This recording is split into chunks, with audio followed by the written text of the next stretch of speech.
寄ってらっしゃい、見てらっしゃい。闇芝居の時間だ。Olá, samurais e geishas do meu canal do YouTube. Beleza? Como é que vocês estão? Vocês estão de boas? Vocês estão tranquilos? Então tá tudo bem. Primeiramente, recado rápido, recado básico. Segue lá no Insta, eu faço votação para ver qual vídeo vocês querem. E entre Coreia do Sul e Vietnã, Vietnã ganhou. Segundo recado, curte a página do canal no Face. Eu faço postagens diárias, curiosidades rápidas, coisas que não dá para ficar postando aqui no canal toda hora. E por último, mas não menos importante, eu vou deixar tanto no card quanto na descrição outros vídeos aí relacionados ao Vietnã do Sul. Beleza? E quem puder dar aquele apoio, eu agradeço. E bem como vocês estão vendo, né? Hoje vamos falar sobre o último imperador, né? O Bảo Đại. Pois é, um tanto quanto polêmico, controverso e talvez até mesmo um cara de paz. Por que não? Beleza? Ou então, quem sabe, um oportunista. Mas enfim, né? Sem enrolação, que eu já enrolei demais, vamos direto ao vídeo. Bảo Đại nasceu no dia 22 de outubro de 1913 e veio a falecer no dia 31 de julho de 1997. Bảo Đại, ele nasceu na cidade proibida Púrpura, em Hue, no Vietnã, e apesar de tudo, né, apesar dele ter sido filho do imperador, não era para ele ter sido da linhagem principal, pois a sua mãe não era a primeira esposa, e sim a segunda esposa. Só que o imperador do Vietnã, o pai do Bảo Đại, estava gostando tanto da mãe do Bảo Đại, né, que ele acabou nomeando o Bảo Đại aí como o sucessor aí da dinastia dele, né? Então, obviamente, né, assim que ele nasceu, ele teve uma vida boa, ele teve uma vida com tudo, né, com os treinamentos, ensinamentos monárquicos. Só que quando ele atingiu seus 9 anos de idade, ele acabou sendo mandado para Paris, né, justamente pelo fato, né, de que lá ele poderia ter um ensino melhor, política, relações exteriores, novos idiomas. E com isso, né, ele acabou ficando em Paris por muito tempo. Quando o pai de Bảo Đại morreu, no dia 8 de fevereiro de 1926, Bảo Đại não se fazia presente, ele ainda estava na França, mas assim que ele retorna para o Vietnã, ele tem toda aquela coroação cerimonial, né, aquele ritual, e a partir desse momento ele ficou bem tranquilo, ficou bem de boas mesmo. Até que no dia 20 de março de 1934, ele se casa pela primeira vez com uma vietnamita católica, e ele tem 5 filhos, né? E sendo que, né, esses 5 filhos eram os 5 filhos principais. E a segunda filha que ele teve, que nasceu em 1937, veio a falecer só em 2021. Mas ao todo, Bảo Đại, ele teve 13 filhos não legítimos com 8 mulheres diferentes, entre novas esposas, né, e amantes. Não que ele se divorciou diversas vezes, né, mas vários casamentos ali, porque a corte permitia isso, e sem contar as amantes. Mas esses filhos aí, eles não podiam carregar o título aí de herdeiro aí da dinastia ou do trono, né? E beleza, né? A vida vai seguindo até que em 1940, né, quando o Japão ele acaba invadindo a Indochina, eles, né, os japoneses deixam Bảo Đại no poder. Mas o porquê que os japoneses deixam Bảo Đại no poder? Justamente pelo fato, né, de que naquele momento a França de Vichy ali já estava começando a dar as caras. E como o Pétain ele era aliado da Alemanha, da Itália e consequentemente do Japão, tirar o Bảo Đại seria visto aí como um ato aí de traição, um ato aí de, né, tentar zoar a França.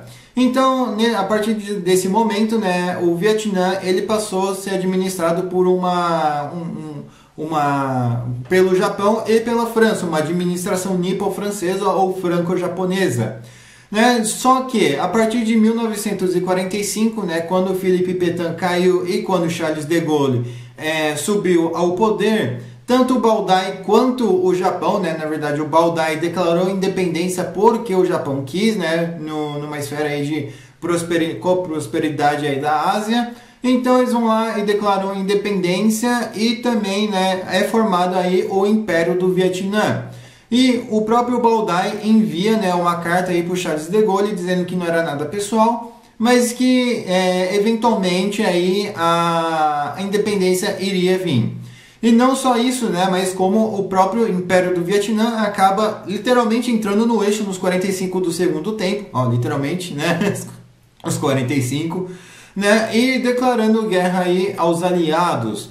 Só que tudo isso foi feito porque o Japão pediu. Porque o Japão, além disso, né, antes de pensar em se render, eles também já estavam pensando em apagar o Baodai, né, pós-independência, e colocar um cara chamado Quong De, Quong De, justamente pelo fato, né, de esse Quong De já ter sido moldado ali pelos japoneses, né, diferente do Baodai, que já tinha ali uma bagagem antes aí mesmo da invasão da França de Vichy. Então eles queriam alguém novo. Só que, assim que o Japão se rendeu, o Império do Vietnã continuou existindo. Mas não por muito tempo, né? Pois a partir do dia 25 de agosto de 1945, Ho Chi Minh faz Baodai abdicar do poder e faz aí restaurar a República Democrática do Vietnã.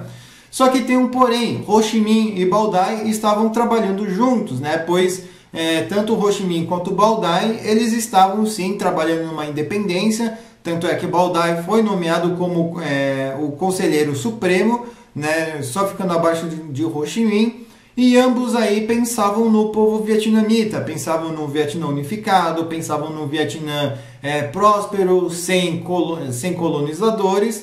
E a partir do dia 2 de setembro de 1945, Baodai e Ho Chi Minh assinam a independência, né? Só que em novembro de 1946, adivinha o que acontece? Exatamente, a França chega e acaba aí com a brincadeira dos dois.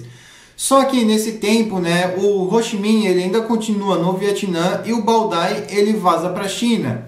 Só que quando ele vaza para a China, os comunistas veem ele como um covarde, como um traidor, porque a China naquele momento não era um país comunista ainda.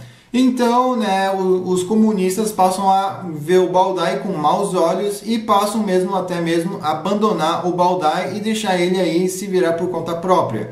Sem apoio diplomático, sem apoio militar e sem ajudar ele em qualquer coisa. E beleza, né? E o tempo vai até que no dia 14 de fevereiro de 1947, os nacionalistas vietnamitas, anticomunistas, até mesmo o próprio Nguyen Dinh Diem, começam a fazer um levante, fazer protestos aí para os franceses trazer o Baodai de volta. Só que os franceses eles ainda estavam pensando, estavam receosos, né, porque o Baodai era uma figura forte e os franceses estavam com medo de que o Baodai fosse se rebelar contra a França, né, se aliando aos comunistas ou outras facções, né, justamente pelo fato, né, de que, né, era uma situação completamente instável. Mas no dia 7 de dezembro ainda de 1947, os franceses eles pensam, peraí, Baodai é uma figura importante, né? Então ele tem que estar aqui de volta. Só que os franceses trazem ele de volta não como uma figura de poder, mas sim como uma figura de poder simbólica, né? Porque nesse momento eles ainda o Baodai ele ainda era controlado pela França. E beleza, né? A partir desse momento o Baodai também ele vai brigando aí por autonomia e diversas indas e vindas para Paris, Londres, Washington, reunião, documento, negociação. No dia 14 de junho de 1948, Baodai passa a assumir o Vietnã do Sul, né? Que naquele momento era chamado de Estado do Vietnã, com total poder e total liberdade, né? Umas 90% aí de autonomia, digamos assim. Então, né, as coisas vão indo, até que o Baodai é deposto no dia 26 de outubro de 1955, né, por um golpe de Estado através, né, de fraudações eleitorais. Como assim, fraudação eleitoral? Justamente pelo fato, né, de que naquele momento o Vietnã estava passando por um período se ele ia continuar seguindo como uma monarquia ou se, né, ele iria virar uma república. Porém, Nguyen Dinh Diem, o mesmo cara que quis trazer o Baodai, né, acabou fraudando as eleições e fazendo com que as pessoas, com que 91% das pessoas votassem nele para ele ficar no poder e o Vietnã virar uma república. A partir daí o Vietnã começou a se chamar como Vietnã do Sul. Enquanto isso, Baldai pega suas coisas e vai embora aí para a França. E em 1957, ele acaba se casando com uma francesa católica e acaba tendo um outro filho legítimo que ainda está vivo. Já em 1972, né, ainda na França, Baldai começa a fazer diversos apelos aí para os comunistas, para os franceses, para todo mundo aí para fazer um acordo de paz, né, onde ele acabaria reconhecendo o Vietnã do Norte como um país independente e ele governaria o Vietnã do Sul. Os comunistas viram nisso uma oportunidade de trazer Baldai para a mesa e assim fizeram. E nesse momento, né, Baldai e os comunistas estavam negociando e os comunistas quiseram trazer o Baldai, né, falando que o Baldai poderia voltar e governar o Sul, porém o governo legítimo, né, o governo de verdade, seria o governo socialista, o governo comunista, e o Sul seria apenas uma zona autônoma. E com isso, Baldai ia acabar voltando, né, novamente como uma figura simbólica.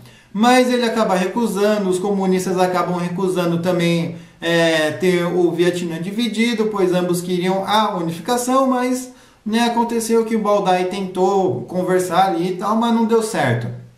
Então, né, nesse tempo, o Baldai começou também a luxar, né, começou a ter uma vida luxuosa, com baladas, com viagens,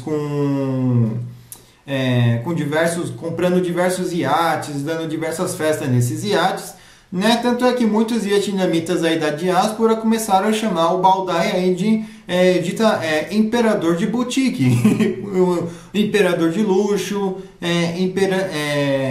tudo. Começaram a apelidar o Baldai de chaveirinho de francês, imperador fantoche, enfim, né? Os caras começaram a descer a madeira ali no Baldai. Até que em 1988, né, Baldai ele acaba abdicando dessa vida de pecados, né? Ele ainda continua mantendo a grana que ele tem, mas ele acaba se acertando na vida e se acertando com Jesus Cristo, onde ele acaba se convertendo ao catolicismo. E a partir desse momento ele acaba tendo uma vida, lógico, né, sem passar perrengue, uma vida com bastante dinheiro, mas uma vida mais calma, né? E a partir no dia 31 de julho de 1997, Baldai acaba morrendo em um hospital de Paris, e onde ele acaba sendo enterrado no Cimetière de Passy, perdoe a pronúncia. Mas enfim, espero que vocês tenham gostado. Não se esqueçam, né, de curtir, compartilhar, se inscrever. Passe esse vídeo para um amigo seu, para uma amiga sua ou com uma pessoa se identifica. Não se esqueça de ver os vídeos tanto do card quanto da descrição. Quem puder dar aquele apoio, eu agradeço. Curte, compartilha, se inscreve, né, ativa as notificações. Quem puder me seguir nas minhas outras redes sociais também, eu agradeço. Beleza? Enfim, falou e fui!